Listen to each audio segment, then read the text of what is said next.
Hello all. Yeah, first of all, thank you IEEE SBAJCT for this opportunity, and thank you Ruben, Joel, and all of the volunteers here. So, world of big data. Yeah. So before we start, let me introduce myself.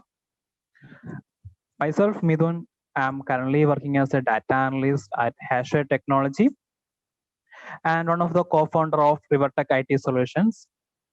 And I'm one of the volunteer in IEEE. Hope here there are a lot of IEEE volunteers here. I'm currently volunteering as Secretary of IEEE Kerala Section Site and Site HSE Coordinator of Indian Council and Professional Team. Yeah, and I completed my BTech course from College of Engineering Trikarpur in 2018 in Computer Science.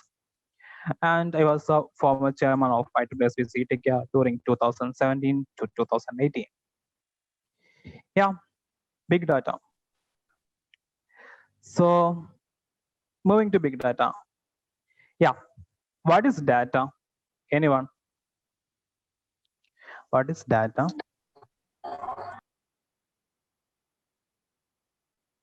Anyone?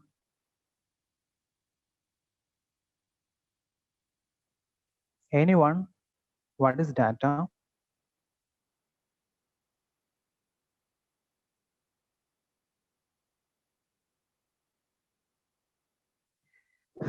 Okay, fine. So data means data is information. It can be characters, number, or even facts. For example, Midun. Yeah, data are units of information, often numeric. Yeah, there are good answers. The data are units of information, often numeric, that are collected through observation. Okay, good, fine. So data means information. It can be characters, number, or even facts like name. His Midun is a character, right? So that given information that his name is Midun, that given information. And yeah, I am Midun at IEEE.org. That's my mail ID.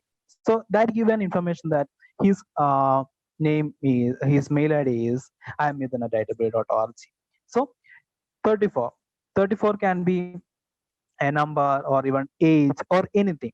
So if that given information, we call it as a data. So it can be anything. If it given information, we call it as a data. Okay. So even facts, that means, yeah, it's raining, or he's a good man, or it is cold, or anything. If that means it is raining, that given information that there is happening, raining is happening there. So anything that given information is called data. Yeah, there are three types of data. So first one is structured data, unstructured data, and semi-structured data. Structured data means if data is organized well in a proper manner, we called a structured data. So structured data have predefined structure and all these are well organized. Is my audio break? No, it's fine. Yeah, fine. So anything. So if the data has predefined structure and these are well organized, so then we will call it as structured data. Yeah, let's consider the library or even in your shelf. So if we place our book in a proper manner, like if we go to the library, we can see the minutes there. So in the minutes, when we look at the minutes, we can see in which shelf, in which row, and in which position the book is placed. Like that, if the data is placed in perfect or predefined structure and is it well organized, then it is called structured data. For example, name, age, phone number, and these are examples of structured data actually. And example for structured data is SQL database and spreadsheet. Like, yeah, if we take our spreadsheet, that is calc sheet, And if you take our mark details or details of students in a class, we can see there will be name, mark scored in subject 1, subject 2, and yeah, average mark and all those things.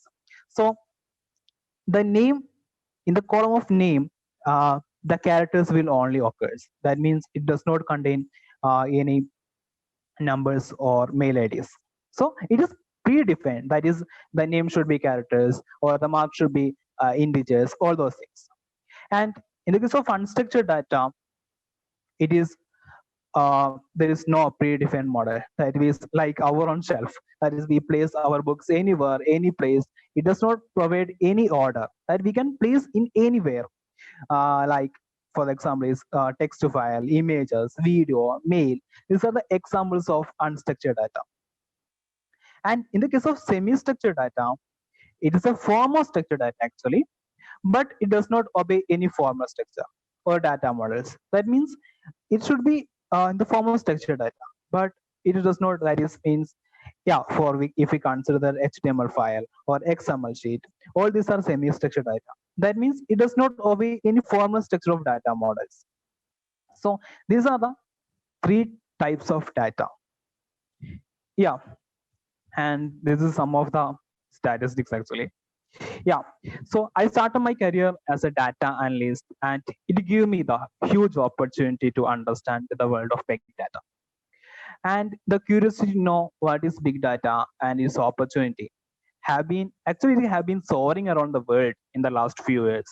That means when I asked my juniors, what do you want to what do you yeah they are from computer science background, and I asked them, what do you want to be after BTech? Means out of, most of them said that I want to start my career in data science. And I asked them, what is data science?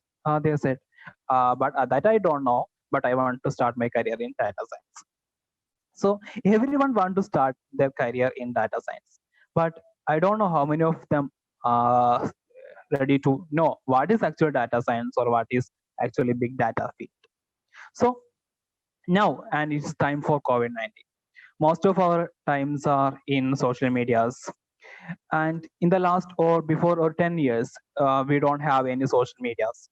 Yeah, now everything what we need is in our hand. We can access our photos, we can access whatever the videos we want to play, we can access any blog that we want to learn. So if we know the impact of big data, the millions of photos have been uploaded to Facebook in each and every minute, and thousands of comments, and users watch millions of videos in YouTube, and everything that makes big data as a hot topic. Simply, big data means it is a large amount of data actually. And guys, if you take the data that is from the ancient time to here, it is, yeah, it is 100% right.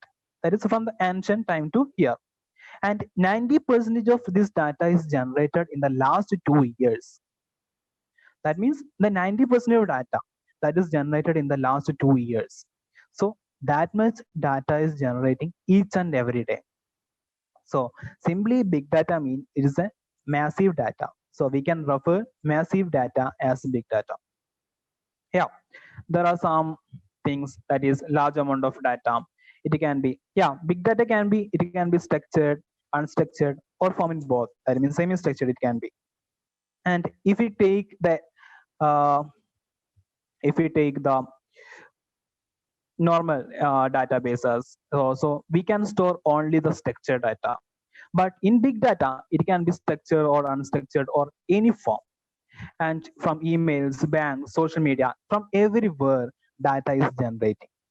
Yeah, there are some boring stuff actually. In 1965, US built their first data center, and almost impossible to manage and process using traditional methods. That means if we want to analyze this large amount of data using traditional methods, it is not easy. Like if you use Python program to open a 1 MB file or 10 MB file, up to 1 GB file, it is fine. But big data means it is not about 100 MB or 1 MB or 1 GB. It is about 1 TB or 100 TB data. That is the millions and billions of data. And it opens the wide range of possibility organization to understand the needs of their customers and predict their preference and demands. Yeah, so there's something. If we take all the data generated in the world up to 2015, the same amount of data is likely to be generated every minute in the upcoming days.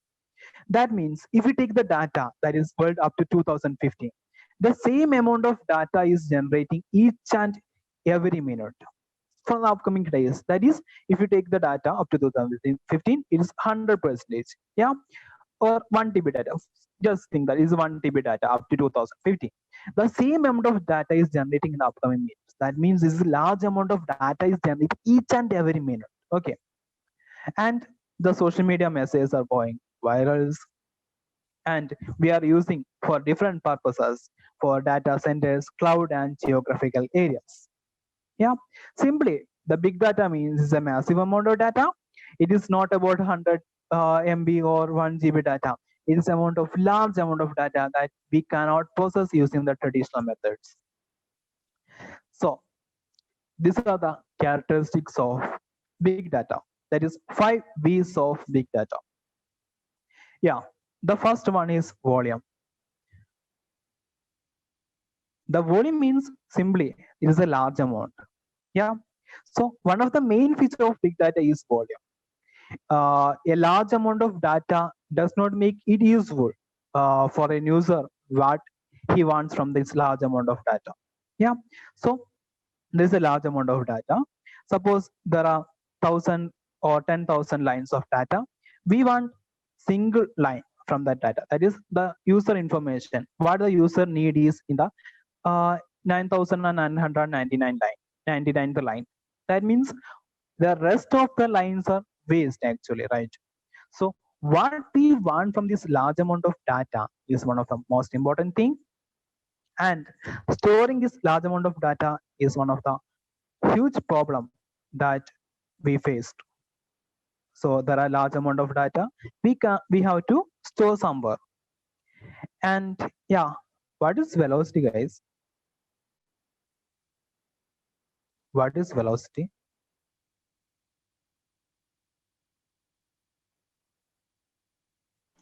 Speed.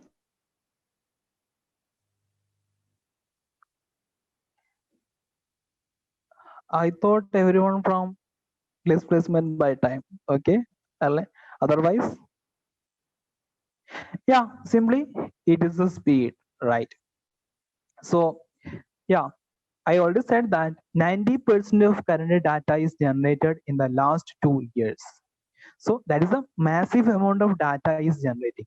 The speed, that is, yeah, I have already mentioned one of another fact that if you take the data generated up to 2015, the same amount of data is generating each and every minute in the coming days. That is the speed, the velocity is huge. And variety. Variety means it can be simply the nature of data. It can be either structured, unstructured, or semi-structured. And big data contain all these categories. That means if we take the SQL database, it contain only the structured data. If we check the MongoDB, it contain only the unstructured data. But in the case of big data, it contain all these categories. It can be structured, it can be unstructured, or it can be semi-structured. And veracity. So veracity simply means it is an inconsistency and uncertainty data. Sometimes the quality are not controlled. So we fetch the data from different websites or from different sources actually. Yeah, if we take the data from, suppose, just think that if we take the data from different sources, for example, if I log into Amazon and I bought a shoe, today I bought some shoe, and next day the value can be changed. So we cannot guarantee that the value of this shoe is constant. It will be variable. And similarly, if I have 3 juniors and I have assigned them a task, I send them to collect some data from a municipality or some different Grama Panchayat, and they collect all the data. So we cannot guarantee that all the data are same. So there are different persons from the different sources. We cannot guarantee the accuracy and the consistency of the data. And the last one is value. That is I already mentioned. The large amount of data, it is sometimes it is not useful. If we have the 10 dB or 100 dB of data, but sometimes we process all the 100 dB data by 3 or 4 days, but we cannot guarantee that the data is good or accurate. That means the data contain what we need. So getting what we need from this vast amount of data is referred to as value. Yeah. So again, some of the boring stuff actually. Yeah, you guys can just go through it. Yeah, 2.5 quintillion bytes of data is generating daily. And IDC report on digital universe predict that, yeah, double every day. India alone have 173 million social media, and all over the world upload up to 50 million pages on Facebook every day.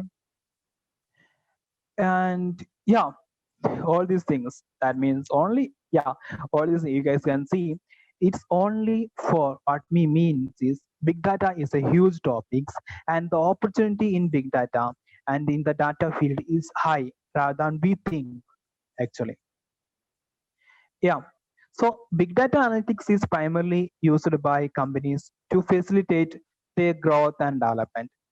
They use every data to monitor their up and growth actually, to predict where there will be in the next 5 to 10 years and who are their competitors. And we use the lot of tools: Hadoop, Pig, Hive, Cassandra, Spark, and Kafka for big data tools. Yeah, if you go to the applications of big data, the first one is the entertainment. So, sorry. So, if you go to the applications of big data, the first one is entertainment. Yeah. Before the 10 years, we had only a few forms of media access actually. Now everything in our hand, from anywhere at any time, we can access our favorite music, video, or anything that we needed. We can just from the just one click we can get anything that we needed. It can be video, or it can be music, or it can be anything. We can collect all these things. So yeah, if we uh, if we brought some if we brought some books from Amazon, yeah, if you search something in Amazon, yeah, it will come as an advertisement in our Facebook or in our Instagram or in our even in our YouTube channel. YouTube, we can see if you browse some, if you browse some things, that is suppose if you browse about a watch in Amazon or Flipkart, after some times you guys can see this, the same thing came as an advertisement in your Facebook or LinkedIn or even in your YouTube. So what the companies do is actually they monitoring our search history, and based on the search history actually they give the advertisement. So the companies collect the large amount of user data and analyze the data. Using this information, they understand which are our favorite items actually, and they recommend the videos, music based on this information, everything. But they all do things without our notification.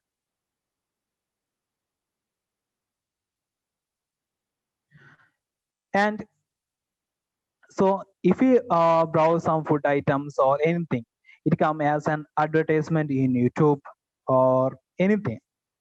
So what they do actually is they monitoring us, what we do, and if we search, they predict. They yeah, the based on our search history, actually YouTube uh, give the recommendation videos to us.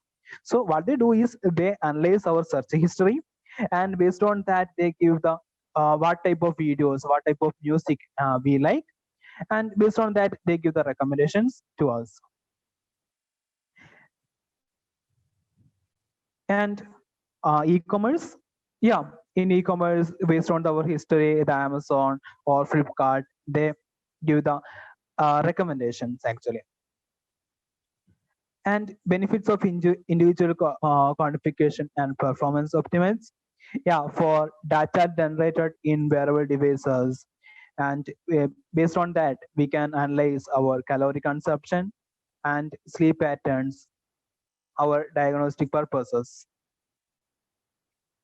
and for decode the DNA strings in minute. So analyze the DNAs is not an easy task actually.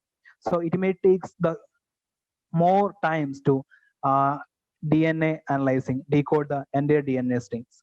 So we use big data tools to decode the DNA strings within minutes and control flu outbreaks.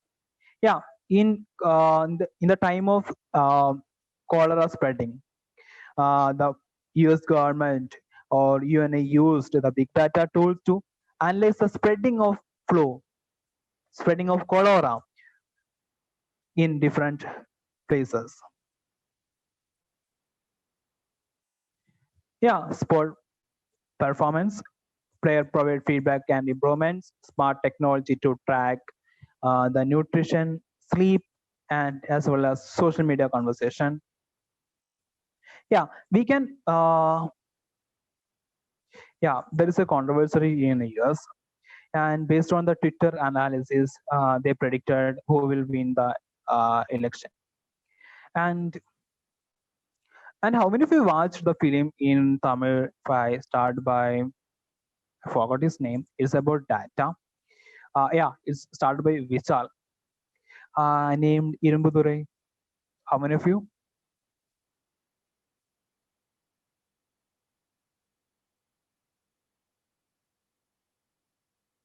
Yeah, in main thing in that film he is doing, he uh, he sell the data. Yeah, and still raising. Okay, fine. Yeah, he sell the data, and that means data is data. Every data, even your photocopy of your other have some value. So even there is, yeah, the main thing, the issue raised in during Aadhaar card is the storage of this information. So storage of this information is one of the issue that raised in the case of Aadhaar card. That means it contains the personal information about each and every individual in India. So the personal data is huge. And yeah, how many of you heard about Sprinkler case? Sprinkler?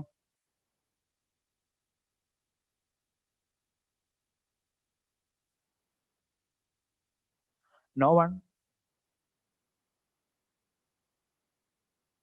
Yeah. So Sprinkler 2 is about the data, the private data, the personal information is stored. So every company, everyone need the personal information. So to monitor and grow, to analyze the information. Yeah. So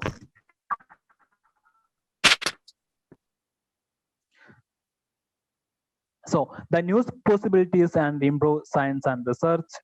So there comes again the role of big data optimization tool to improve machine-driven performances. So yeah, is there anyone know about Google self-driving car? What is Google self-driving car? Anyone? Anyone?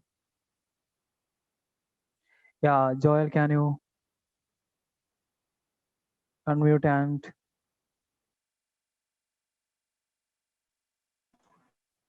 And they started in 2009, yeah, starting developing the technology then, and it's still going. It's called Way. It was called Wayamo. yeah. So Google self-driving car, everyone is actually looking for it. It's not about Google self-driving car. Everyone is looking for actually self-driving car. So there is no need of any human interface. It will done by itself. That is, there's no need of any human actions. That if we if the car is moving on and sometime if the again in the against, if another car comes, it will automatically stop and or it will take the diversion. And if it is a green signal, it will take it will move, and if it is red signal, it will stop, right? So self-driving car, that means there is no need of any human. So for that, there is a large amount of data from each and every hub. There is the data is generating, and this self-driving car analyze the data. From based on that, it makes the decision to where it have to move, to where it have to stop, which place it have to speed up, and in which place it have to slow down. All those things is decided by itself actually. Yeah, and there are 30 bytes of data is generating. It is not about 100 MB or 100 GB. It is 30 bytes of petabytes of data is generating. So this is a large amount of data, and it comes the significant how we can analyze this large amount of data. That is the main impact of big data actually. And in the case of education and company, big data help colleges or companies and even government to understand what are the requirements and potential of each and every students or employee.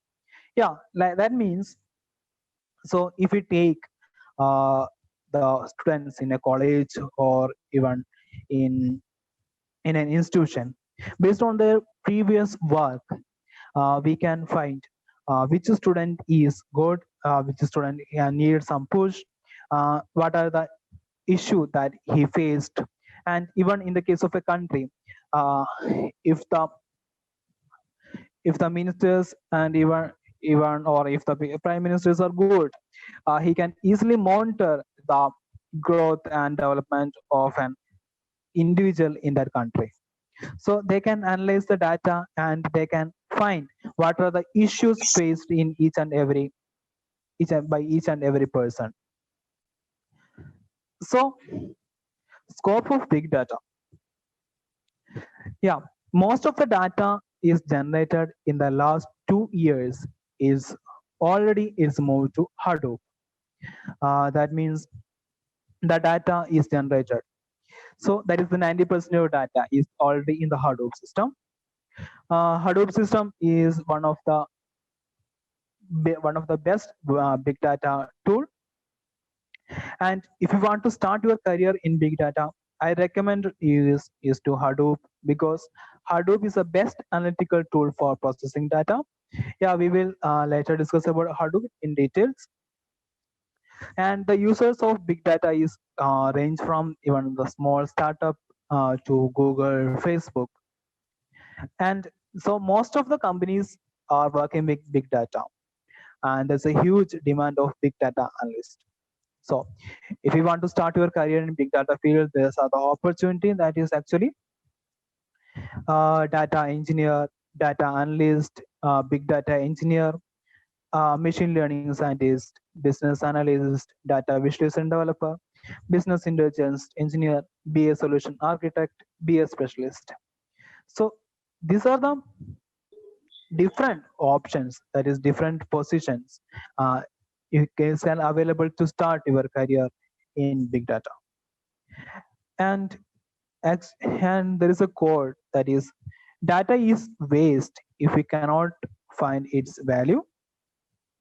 And I'm working in big data in the last 3 years in hash rate technology. Yeah, so moving to the history of Hadoop. Hadoop is main thing, that is, I think you guys have got an idea about what is big data and what is the features of big data.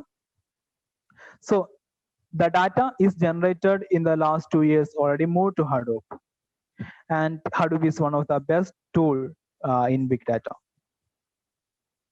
The main purpose of Hadoop is storage of big data and the processing of big data. Actually, the history of Hadoop is started with main two issues. That is the main two issues in the 2000s. So how we can store the large amount of data and how we have to process this large amount of data. That is storage of big data and processing of big data. And for that, in 2002, Dow Corning and Mike Afterley, they started a project called Apache Next. Apache Next was a search engine that is used for indexing 1 million pages. After a lot of research and this guys, it is a history actually. Yeah, history of how Adobe is developed. And I think most of you may face is boring actually. Yeah. So Apache Net was a search engine that was used for indexing 1 million pages. And yeah, like we do, we started our engineering project in a big idea like we have to do all those things. We have to do IoT, we have to do machine learning, all those things. And at the end, what we will do, we will build simply a website like that. In the beginning, actually, there does not have much idea how we can do this or what we can do. And after a lot of research and testing, they concluded that their architecture will never meet their requirement and the cost will be huge. So they found that it is not easy to build this project without much knowledge, and the cost is comparatively high. We cannot stand with that.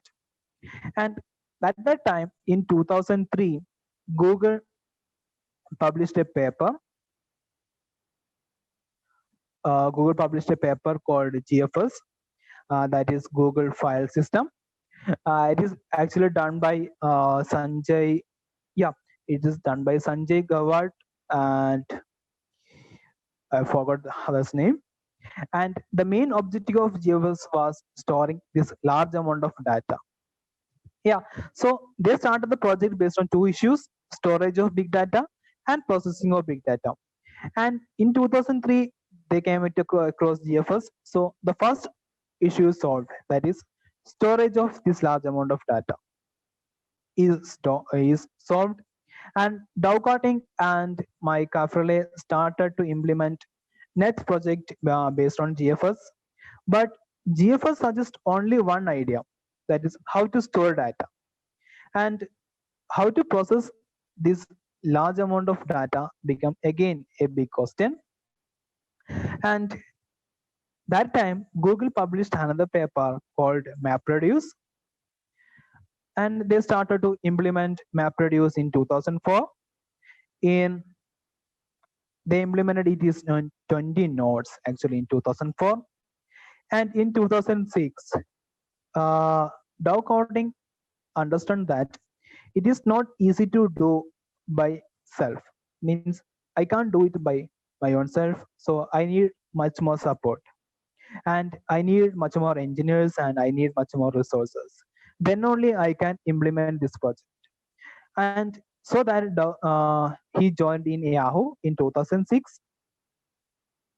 And in 2007, Yahoo successfully tested Hadoop in 1000 node cluster. And in 2008, Yahoo released Hadoop as an open source project. And in 2009, they tested in less than 17 hours. And he left at Yahoo and he joined in Cloudera. And again in 2011, Apache Hadoop version 1.0 released. In 2013, version 2.06, and in 2017, version 3.0. Yeah, the main thing for Hadoop is processing of this large amount of data and storage of this large amount of data.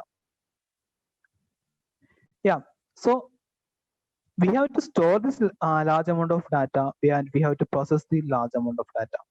From where this data is getting, that is data mining. Yeah, to turn the raw data into useful information, that is simply data mining. Yeah, that means we have a large amount of data. We need only one line of data, that is data mining. From the raw data means this is a bulk amount of data and it is not clean data. It's contain everything in this raw data. So we need the information from this raw data, and that is data mining. And to look the pattern in large batch of data, to learn more about their customers and all those things that we said in the big data. Yeah, these are the key data mining concept. Data cleansing and preparation. That means cleaning of data. That is what we needed. And artificial intelligence. Association rule learning means what we brought together. That is simply association rule learning. So suppose if we look at the case of um, yeah, if we log in Zomato and if we brought some, yeah, suppose if we brought a biryani, at the end they suggest that they our customers brought biryani with lime juice. Yeah, that is what we brought together. That is simply association rule. Yeah, suppose if you go to the supermarket, in the if you take bread, in the near of bread they place the jam, so they know the customers will brought the bread and jam together. That is simply association rule learning.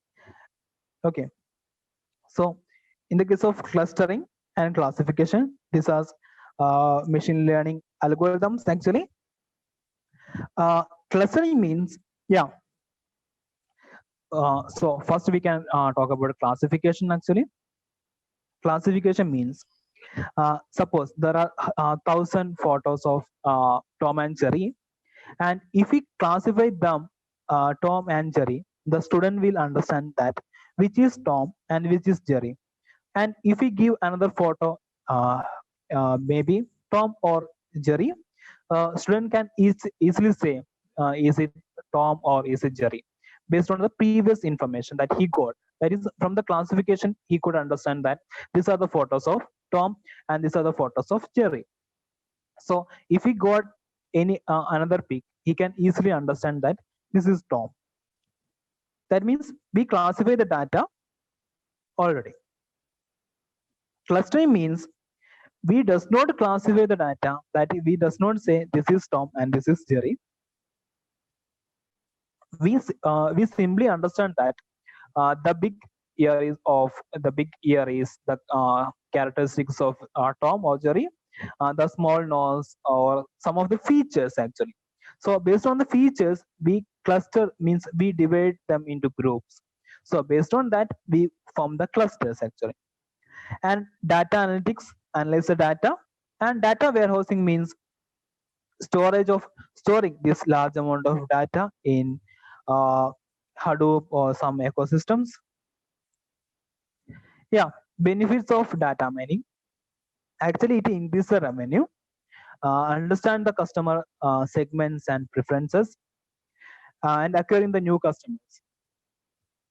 And we can understand which are the frauds and credit risks.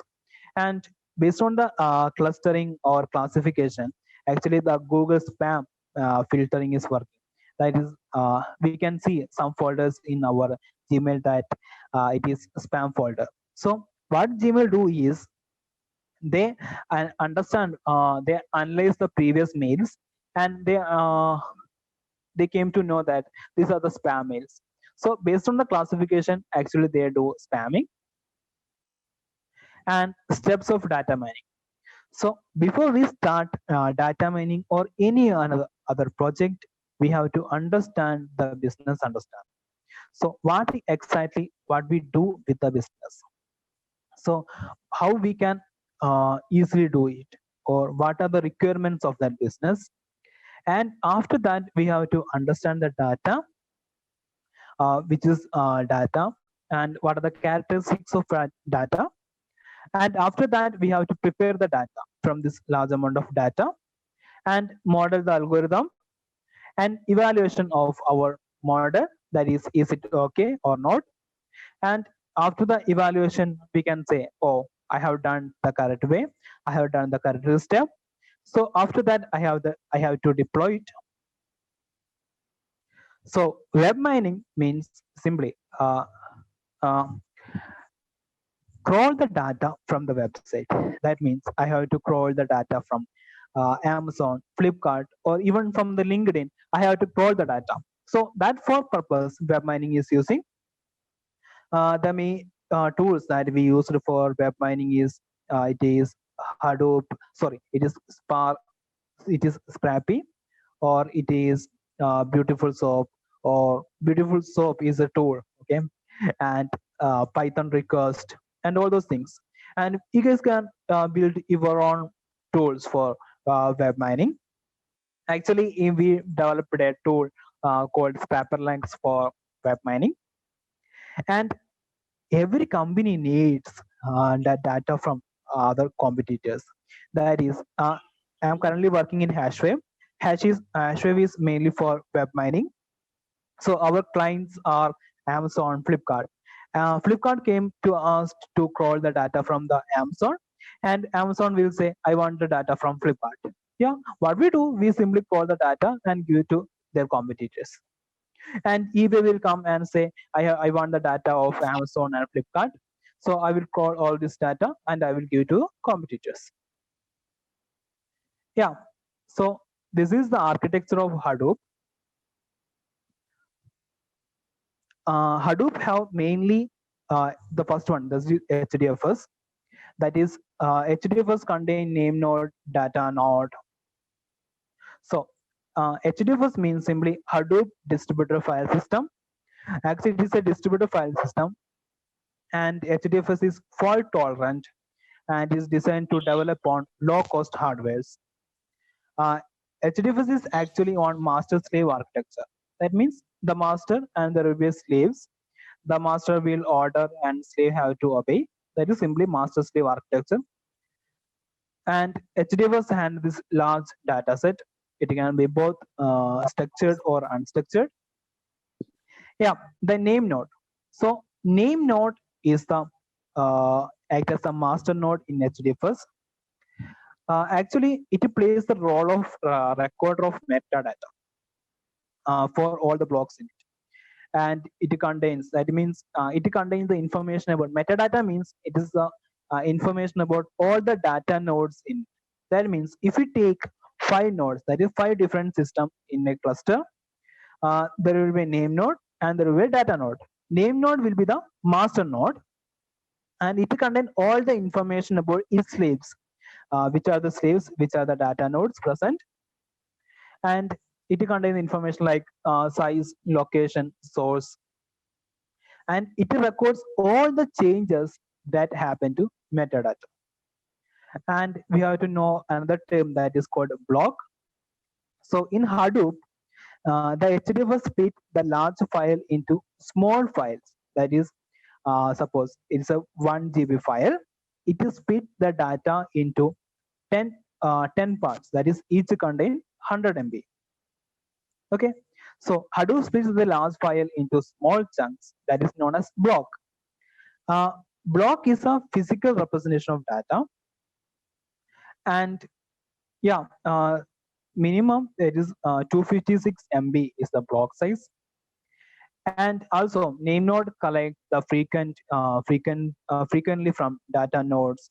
So it will check the heartbeat. Actually, it will check whether these data nodes are available or not, and whether, that means heartbeat means if the data node is uh, alive, that is if it is not killed actually. So it collect all the information, and it collect the heartbeat. And heartbeat means simply,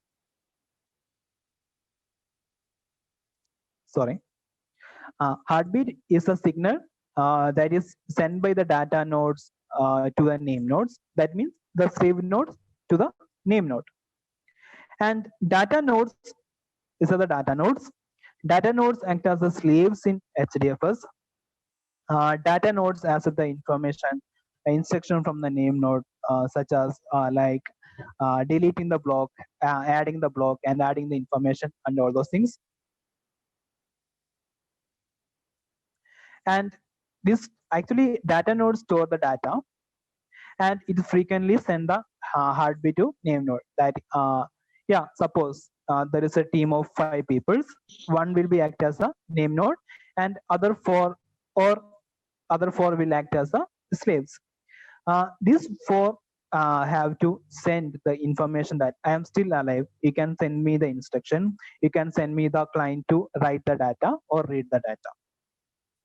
Yeah, for the read operation, uh, to write or okay, we can start with write operation. Yeah, to write in HDFS, first the client interact with the name node, and name node will check which are the data nodes are available, and from where I can from where the client can write the data, and the name node will provide the address of slave from where the client have to write the data, and after that client will come to data node. Yeah, here the client will come to the data node, and there will be creation of pipeline actually, and it will write in the data node. And there is one other feature, that is replica. Replica means simply the copy of data is stored in different nodes. Suppose if one node is down, it can be fetched from another nodes. So we don't lose the data actually. That means if we lose the data in that is, suppose one person is dead or one node is dead, we can find the data from other nodes. And in the case of read operation, the first client will interact with the master node, and the master node will provide the location. That means in the first stage, for the writing, the client first came to the name node, and it will give the IP or location to where you have to write the data. In the case of reading operation, first the client came to name node, and the master, that is the name node, will provide the location of data nodes on which the blocks of file stored. And after that, uh, it given security token to client. That is, it given security token. So security token is authenticated with the data node. That means, yeah, suppose the client came to name node and he asked that I want to read the data. So at that time, data node, name node will a key that is 1234, something like that, and it will interact with data node based on the security key. So when he give the security key to that data node, that is 1234 or anything, so it will find, it will check, is it uh, clear or not, or is it acceptable or not. So based on that, the client can read from data node. Yeah, these are the reading and writing operation. And another one is map reduce feature, and there are another parts of, actually there are two more parts of Hadoop, that is yarn, that means yet another resource negotiator. Actually, yarn is the brain of Hadoop. It provides all the computational resource, and it contains all the activities like this. Yarn is doing it, and resource manager and node manager is actually the part of yarn. And another important one is MapReduce. Simply MapReduce means, yeah, if I want to, yeah, first in HDFS we can do the storage of data. That is, we can store the data, and after that we have to process the data. Suppose I have to find a number from 100 or 10,000 numbers. So what I will do is, first I will split the data into 10 blocks. Okay, so I have 10,000 lines. First what I have to do is, yeah, suppose simply we can say, yeah, I have 10,000 lines, and I want to sum all these lines. Okay, that is 10,000 lines are there. I want to sum all these lines. So if I do it singly, means it is done by myself alone, it will take 10 hours. So if I break the 10,000 lines into 10 parts, that is each part contains 1,000 lines, and if I give it to 10 peoples, so they we can do it by 1 hour. I hope you got the idea. Actually, that means I want to sum the 10,000 lines, and it will take 10 hours. And if I split the data into 10 parts, and if I give it to some 10 people 10 people, and each of them will get 1,000 lines, and they will do it by parallelly, and so I can do it by in 1 hour. That is simply map reduce. First, in the map stage, uh, I will split the data, and in the reduce stage I will collect the information from the mapping stage.